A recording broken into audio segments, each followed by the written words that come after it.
Assalamualaikum warahmatullahi wabarakatuh. Bagaimana kabarnya teman-teman? Semoga kita senantiasa selalu dilindungi oleh Allah Subhanahu wa taala. Di sini saya akan membuat video presentasi mengenai hak dan kewajiban warga negara. Di mana video presentasi ini untuk memenuhi tugas mata kuliah Pendidikan Kewarganegaraan yang didosen pengampu Bapak Iqman Nur Rahman MPD.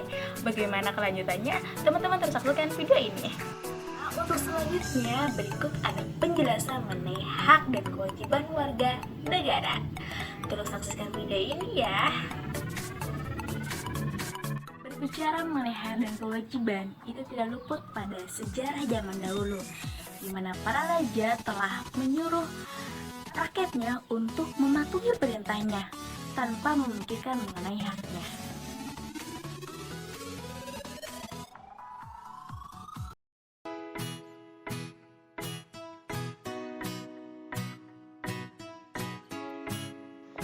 Oke teman-teman, kita sekarang masuk ke pembahasan hak dan kewajiban warga negara.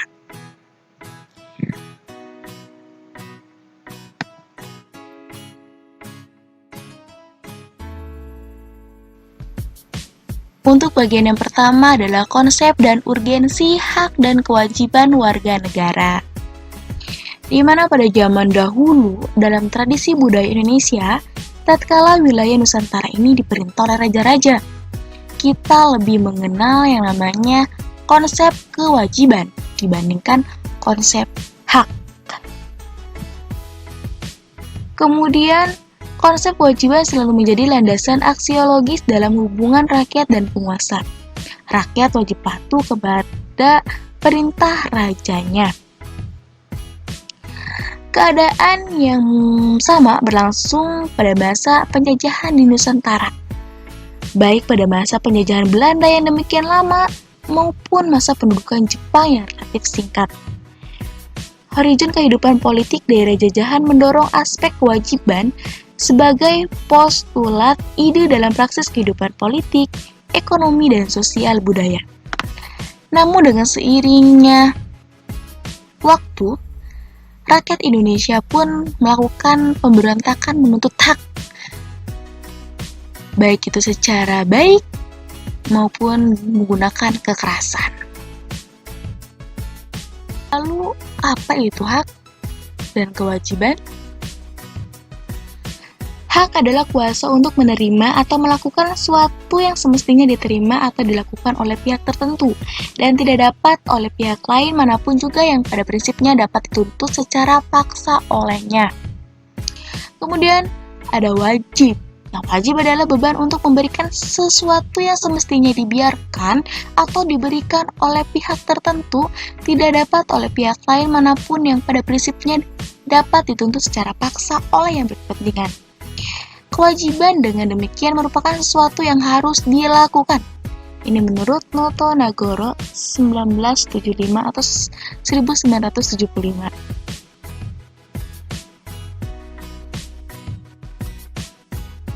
Lanjut. Nah, menurut teori korelasi yang dianut oleh pengikut utilitarianisme, ada hubungan timbal balik antara hak dan kewajiban. Menurut mereka, setiap kewajiban seseorang berkaitan dengan hak orang lain. Nah, jadi teman-teman, di balik kewajiban teman-teman, itu ada hak orang lain juga. Dan begitu pun pula sebaliknya. Mereka berpendapat bahwa kita baru dapat berbicara tentang hak dalam arti sesungguhnya jika ada korelasi itu. Hak yang tidak ada kewajiban yang sesuai dengannya tidak pantas disebut hak. Jadi jelas ya teman-teman? Secara singkatnya saya kasih contoh, misalkan saya adalah seorang guru, di mana guru itu berkewajiban untuk mengajarkan kepada siswa-siswanya agar siswa-siswanya mendapatkan ilmu yang bermanfaat. Nah, di mana saya menjalankan kewajiban itu, di situ ada hak dari siswanya itu. Apa hak dari siswanya? Hak dari siswa itu adalah mendapatkan ilmu yang disampaikan oleh gurunya. Seperti itu kurang lebihnya.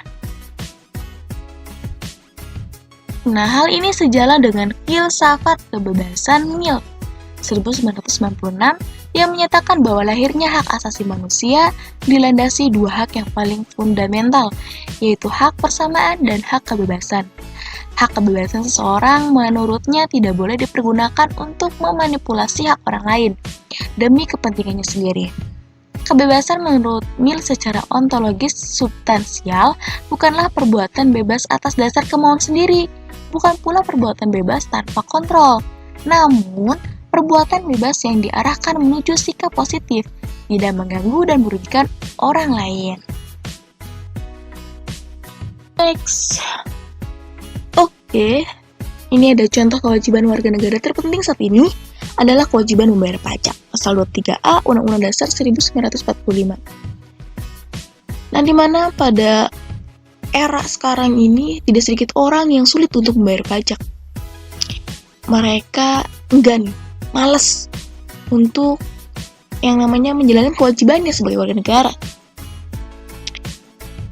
Mereka lebih mengutamakan mendapatkan haknya dibandingkan menunaikan kewajibannya.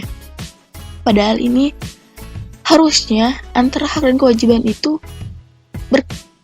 ada keterkaitan satu sama lain. Makanya mulai dari sekarang kita itu harus selaras gitu antara hak dan kewajiban. Jangan memprioritaskan salah satunya saja. Misal hanya menuntut hak, tapi lupa akan kewajiban. Maka dari itu haruslah dikorelasikan antara hak dan kewajiban.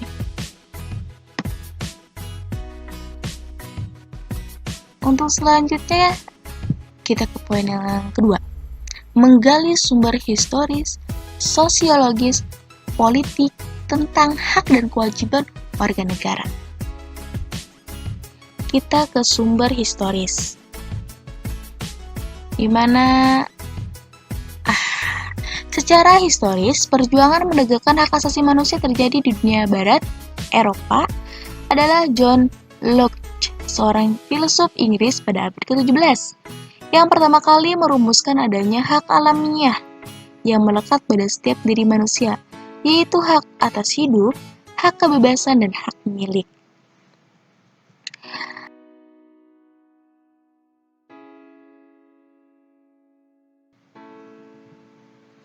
Perkembangan selanjutnya ditandai adanya 3 peristiwa penting di dunia barat.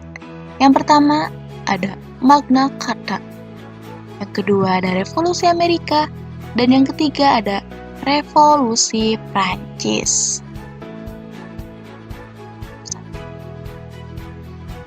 Magna Carta 1215 berisi piagam perjanjian antara Raja John dari Inggris dengan para bangsawan. Isinya adalah pemberian jaminan beberapa hak oleh raja kepada para bangsawan beserta keturunannya, seperti hak untuk tidak dipenjarakan tanpa adanya pemeriksaan pengadilan.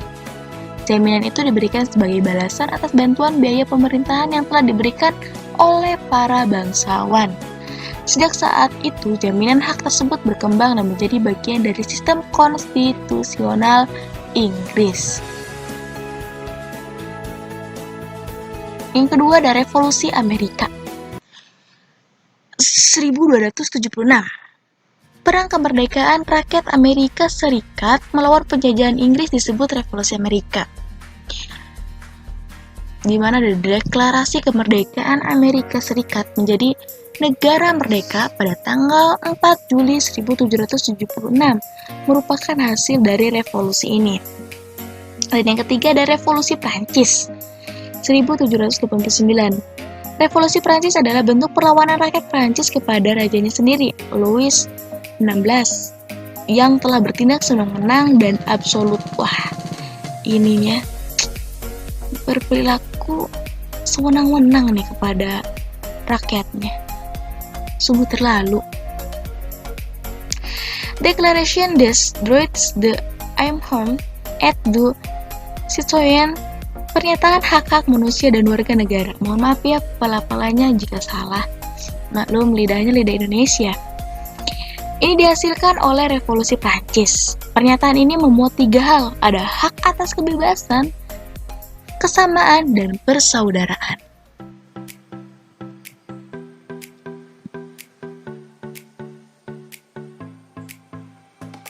Oke, kita next ya. Nah, pemahaman hak asasi manusia di Indonesia sebagai tatanan nilai, norma, sikap yang hidup di masyarakat, dan acuan bertindak pada dasarnya berlangsung sudah cukup lama. Perkembangan pemikiran dan pengaturan hak asasi manusia di Indonesia dibagi dalam 2 periode, menurut Manan tahun 2001, di mana ada periode sebelum kemerdekaan tahun 1908 sampai 1945 dan periode setelah kemerdekaan tahun 1945 sampai dengan sekarang.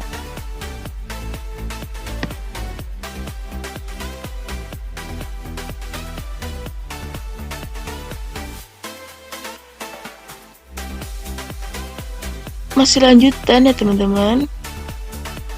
Nah, konsep kewajiban berfungsi sebagai penyeimbang antara kebebasan dan tanggung jawab. Hak lebih terkait dengan kebebasan, sedangkan kewajiban terkait dengan tanggung jawab. Tanggung jawab merupakan sikap moral berfungsi sebagai kendala alamiah dan sukarela terhadap kebebasan yang dimiliki orang. Dalam setiap masyarakat tidak ada kebebasan tanpa pembatasan. Maka dari itu, lebih banyak kebebasan yang kita nikmati, lebih banyak pula tanggung jawab terhadap orang lain maupun diri sendiri.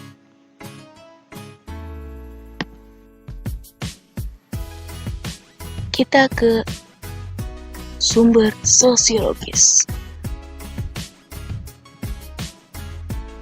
Sekarang ini, terdapat beberapa gejala sosiologis fundamental yang menjadi sumber terjadinya berbagai gejolak dalam masyarakat kita, menurut Wirotomo tahun 2001. Pertama, suatu kenyataan yang memprihatinkan bahwa setelah tumbangnya struktur kekuasaan otokrasi yang dimainkan rezim Orde Baru, ternyata bukan demokrasi yang kita peroleh, melainkan oligarki di mana kekuasaan berpusat pada sekelompok kecil elit, sementara sebagian besar rakyat tetap jauh dari sumber-sumber kekuasaan seperti wewenang, uang, hukum, informasi, pendidikan, dan sebagainya. Kedua, sumber terjadinya berbagai gejolak dalam masyarakat kita saat ini adalah akibatnya munculnya kebencian sosial budaya terselubung.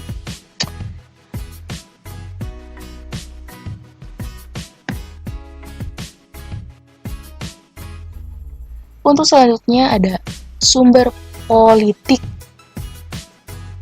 di mana sumber politik yang mendasari dinamika kewajiban dan hak negara dan warga negara Indonesia adalah proses dan hasil perubahan Undang-Undang Negara Republik Indonesia 1945 yang terjadi pada era reformasi.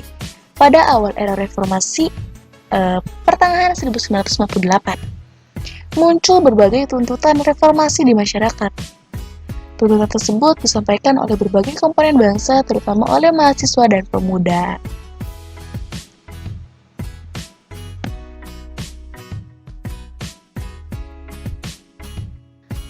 Poin yang ketiga,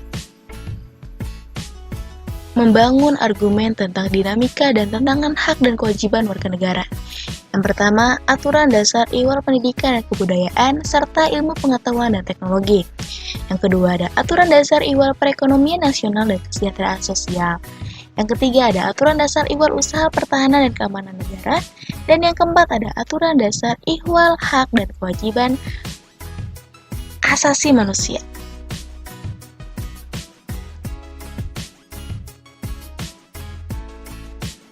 Kita next lagi. Yang keempat, ada esensi dan urgensi hak dan kewajiban warga negara. Di mana yang pertama ada agama, kedua ada pendidikan dan kebudayaan, yang ketiga ada perekonomian nasional dan kesejahteraan rakyat, dan yang keempat ada keamanan dan pertahanan.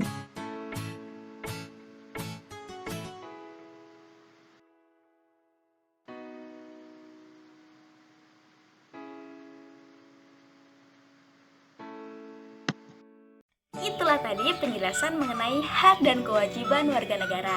Semoga video ini memberikan manfaat untuk kita semua. Terima kasih. Wassalamualaikum warahmatullahi wabarakatuh.